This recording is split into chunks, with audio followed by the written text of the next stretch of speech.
Vous n'êtes pas sans savoir qu'aujourd'hui l'éducation est une compétence transférée, que l'éducation aussi connaît beaucoup de problèmes. Personne ne peut développer ce pays en laissant en rade l'éducation. C'est pour cela que la COSYDEP, avec ses partenaires, a pris un engagement pour signer avec les députés ou les futurs députés des contrats de législature. C'est-à-dire qu'eux, ils vont s'engager. Une fois à l'Assemblée, comment ils comptent défendre l'éducation en tant que député. Raison pour laquelle nous sommes venus une fois encore rencontrer M. Diakhaby et lui remercier aussi de sa disponibilité parce que ce n'est pas évident. Il a un emploi de temps et un calendrier très chargé, mais malgré ça, il a appelé tous ses collaborateurs et nous autres, nous sommes ici présents pour pouvoir l'écouter.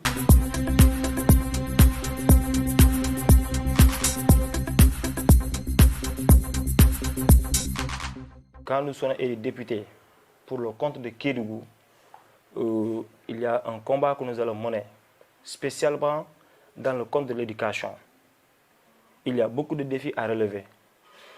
Parmi ces défis, il faudrait se battre d'abord pour élaguer complètement les abris provisoires. Parce que nous avons remarqué qu'avec les abris provisoires, Kédougou est la région qui commence tard l'école et qui ferme tôt l'école. Nous allons inciter les sociétés minières à injecter dans l'éducation. Si c'était des salles de classe normales construites, on pourrait commencer en temps réel et même s'il pleut, les cours devaient continuer normalement. Les tables bancs se gâtent à cause des abris provisoires. Donc vraiment, c'est des défis qui nous attendent. Inch'Allah, c'est un combat que nous allons mener pour le peuple, pour ses enfants, Inch'Allah. Le deuxième point, donc, nous allons aussi lutter contre l'abandon des élèves. Parce que si on fait la remarque, entre la troisième et la terminale, beaucoup d'élèves abandonnent surtout à cause du Djoura. Le Djoura a amené quelque chose à Kédougou qu'on ne peut même pas expliquer.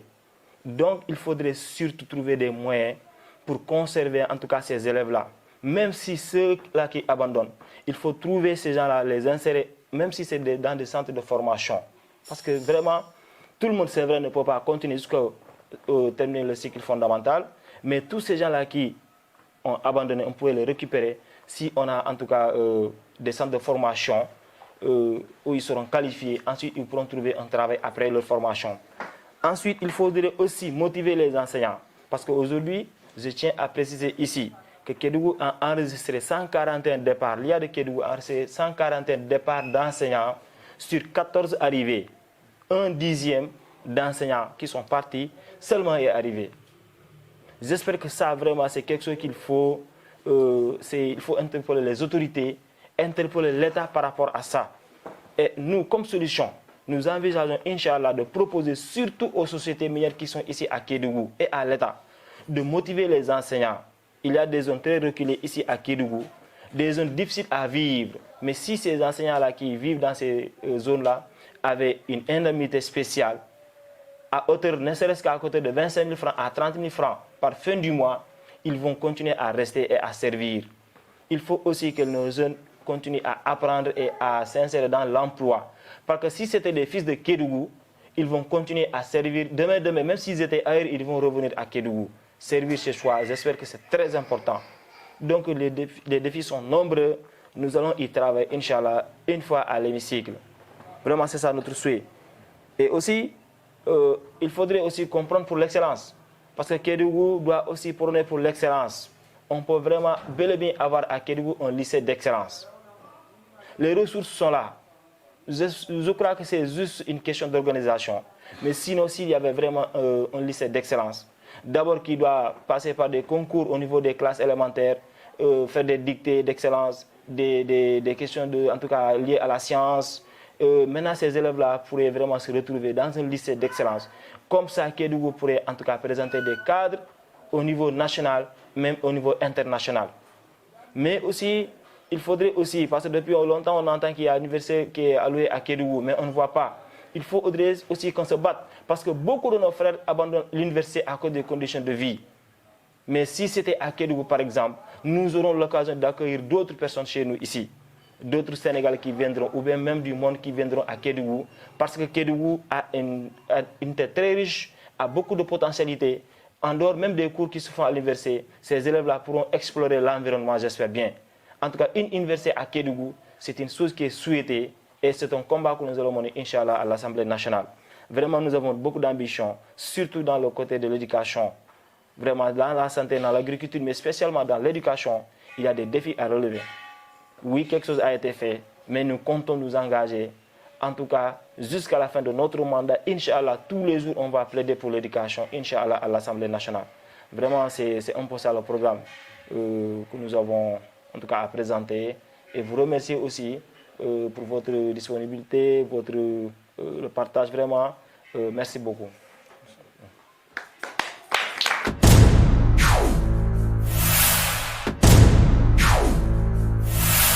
Je dis à Kédougou, il n'y a pas d'école spéciale.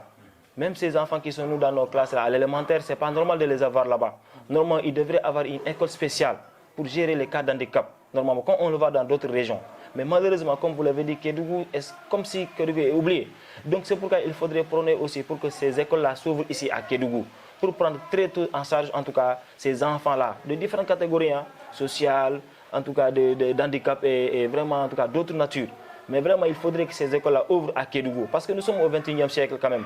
Ce qu'il y a à Dakar, ce qu'il y a à Tamba, ce qu'il y a dans les autres régions doivent se trouver aujourd'hui à Kédougou. C'est pourquoi moi je dis toujours que si vraiment on avait l'appui de l'État par rapport aux sociétés qui sont ici à Kédougou, il y a beaucoup de choses qui peuvent se faire à Kédougou ici. Parce que ces gens-là, aujourd'hui, on doit les obliger à investir dans la vie sociale.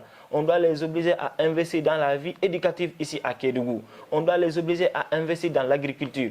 On doit les obliger à investir dans tous les domaines. Ces écoles-là, ces matériels qui sont là, parce que là aussi, c'est des élèves à besoins spéciaux. C'est des élèves qui doivent être traités, surtout pas comme les autres élèves. Les aveugles, les sourds-muets, les handicapés, etc. Donc, c'est une école spéciale à part. J'espère si c'est une classe qui est à Ségou, mais là aussi, mais ce n'est même pas fonctionnel. Et là, je crois que surtout en ville, il faudrait vraiment que la population, nous, Inch'Allah, à l'hémicycle, on va poser la question et on va continuer à se battre pour que cette école s'ouvre ici à Kédougou, Inch'Allah.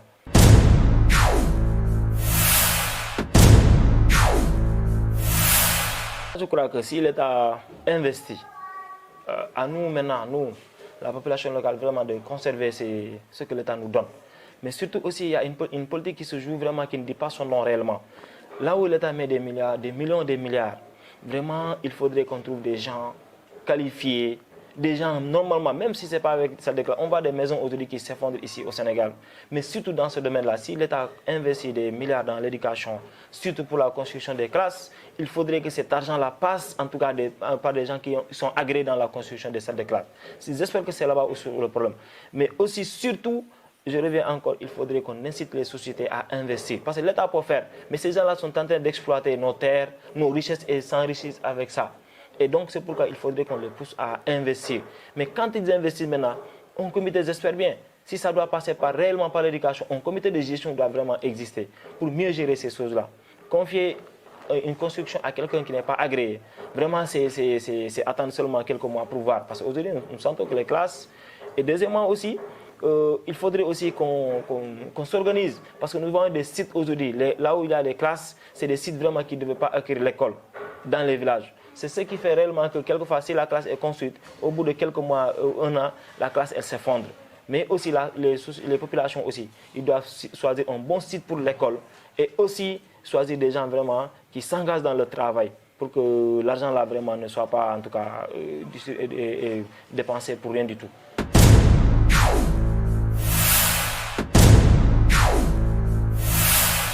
Si l'enseignant qui est là par exemple, qui dit que pour aller à Sambangalou, moi je paye 10 000 francs à moto par exemple, quelqu'un me dépose. Généralement c'est des gens qui ne peuvent pas conduire à les premières années des motos ici à Kédougou. Mais si par exemple l'État dit voilà, celui qui se trouve à Sambangalou, chaque fin du mois il a 30 000 francs d'indemnité spéciale par exemple. Alors ces 30 000 francs là peut-être peuvent servir de motivation pour lui. Et ça, ces 30 000 francs là, moi je reviens toujours, on peut s'organiser avec ces sociétés là, ils peuvent vraiment financer ces zones là ici. Il y a ici à Kédougou, de manière générale dans la région, mais surtout ici à Kédougou. C'est difficile d'y accéder parce que vous voyez même actuellement c'est difficile de partir parce que les rivières là, l'eau est déjà là. Mais si l'enseignant là sait que moi si je vais dans tel poste, chaque fin du mois j'ai 30 000 de plus, vous voyez c'est une motivation en tout cas supplémentaire pour que en tout cas on le conserve encore. Sinon, Kédougou chaque année il y a une question qu'on a oublié de soulever ici, c'est les classes multigrades. Comment aujourd'hui, à l'ère où nous sommes, on peut vivre avec des multigrades dans les classes, des écoles à 2 multigrades, à 1 multigrade, vraiment c'est des choses qui ne peuvent même pas s'expliquer. Tout ça c'est le départ des enseignants qui cause ces choses-là. Mais si réellement les enseignants restaient, au moins 50 partent, 50 arrivent, ça peut vraiment mais s'il y a plus un dixième de ce qui est parti, vraiment c'est absolument rien. Voilà. Donc là, j'espère que c'est une motivation financière. Et nous, vraiment, c'est le combat là qu'on peut porter. Voilà. Maintenant, le maire qui est là, dans la commune, il peut dire, ah, moi, dans la zone où je suis, l'enseignant qui préfère rester, qui reste jusqu'à tant d'années, je lui donne une parcelle. Là aussi, c'est une possibilité. Oui.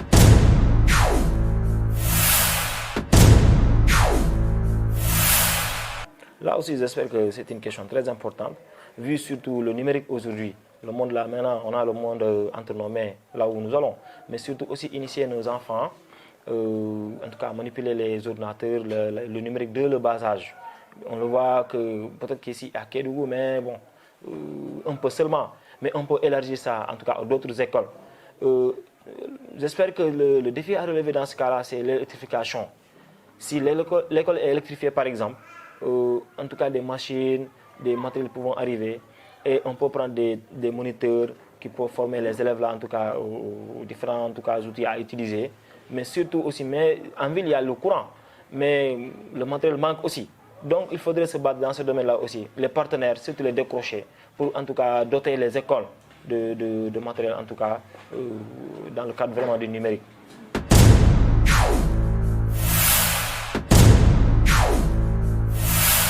À Kédougou, disons qu'il y a des écoles maternelles, c'est vrai. Mais généralement, presque en ville. Mais là, en ville, j'espère que même si ça marche aussi, il y a beaucoup d'obstacles aussi. Il y a beaucoup de défis à relever dans ça.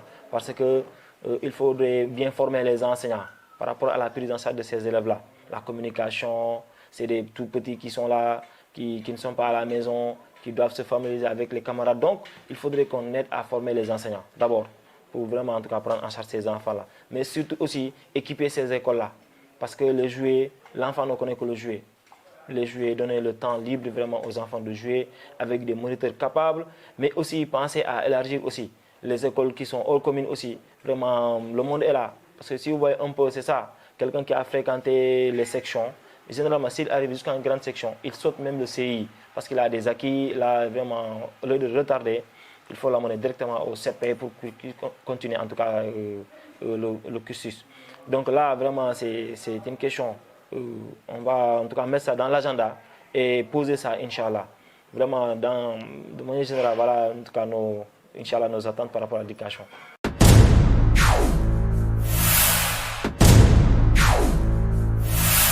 Vous savez, d'accord, mais si c'est coûteux, c'est concernant surtout les fournitures, par exemple. Parce qu'un enseignant, ok, un parent d'élève à qui vous demandez, par exemple, en octobre, de mettre 15 000 francs par élève, par exemple. Vous voyez que là, c'est une question, c'est quelque chose vraiment qui, c'est public, c'est vrai, mais si le parent doit, non seulement pour les inscriptions et pour les fournitures, banalement, le parent peut se retrouver avec une dépense de 25 000 francs. Vous voyez, nos collectivités doivent s'investir davantage. Ils doivent s'investir. Parce que l'argent qu'on entend, les milliards là qu'on entend, les millions qu'on entend qui sont investis dans les fournitures, vraiment, si ça arrive, normalement, ça devait suffire. Ça devait suffire. Les inscriptions, c'est normal parce que c'est alloué aux besoins et autres. Mais surtout les équipements et les fournitures, nos élus locaux, vraiment, en tout cas, doivent s'investir davantage. C'est pourquoi moi, je dis que ce n'est pas une affaire personnelle, mais c'est tout un collectif vraiment qui doit se retrouver pour essayer de relever le défi. Parce que ce n'est pas le maire seulement, ce n'est pas le préfet seulement, ce n'est pas le député seulement, mais il faudrait créer un cadre de réflexion, en tout cas pour essayer vraiment de relever le défi dans le domaine de l'éducation à Kédougou.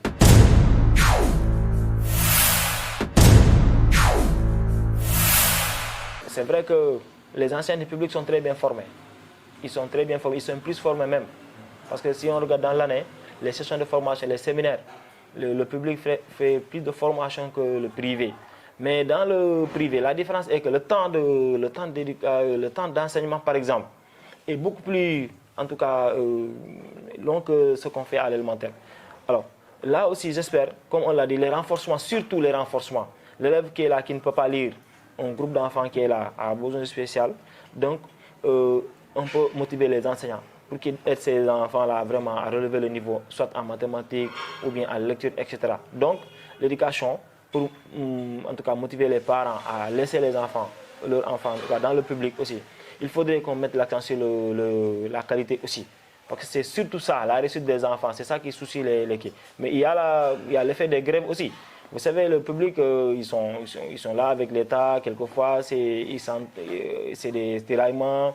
Voilà. On dit que les anciens aiment l'argent, quelque part, si on regarde, oui, ils ont raison, parce que l'État a dit il fait ça, il ne l'a pas fait. C'est un autre débat, c'est vrai. Mais le privé, ce n'est pas pareil. Le privé, tu travailles par heure, et après ça, on te paye, vous voyez. Et il y a un directeur qui est là, qui suit tout le monde. Voilà, donc là, voilà un peu la différence. Mais j'espère qu'il faut mettre l'accent davantage sur la qualité de l'éducation pour que les parents continuent à laisser leurs enfants vraiment, en tout cas, dans le monde public.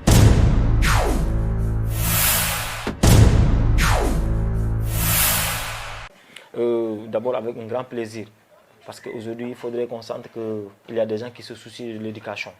Parce que, vous savez, même dans une famille, si l'éducation, en tout cas, est acquise depuis le bas âge, j'espère que la moitié du problème est réglé. Vous remerciez surtout par rapport à cette visibilité. Nous avons des attentes, mais personne ne pouvait le savoir si ce n'est pas votre concours. C'est à travers ça vraiment que les gens peuvent savoir que tel député, vraiment, il veut ça et ça et ça dans le domaine de l'éducation. Il n'y a pas de gêne là-dessus. Vous remerciez et vous encouragez à travailler comme ça. Il y a beaucoup de choses comme ça que les gens font dans le bénévolat, mais c'est dans le bien qu'on le fait.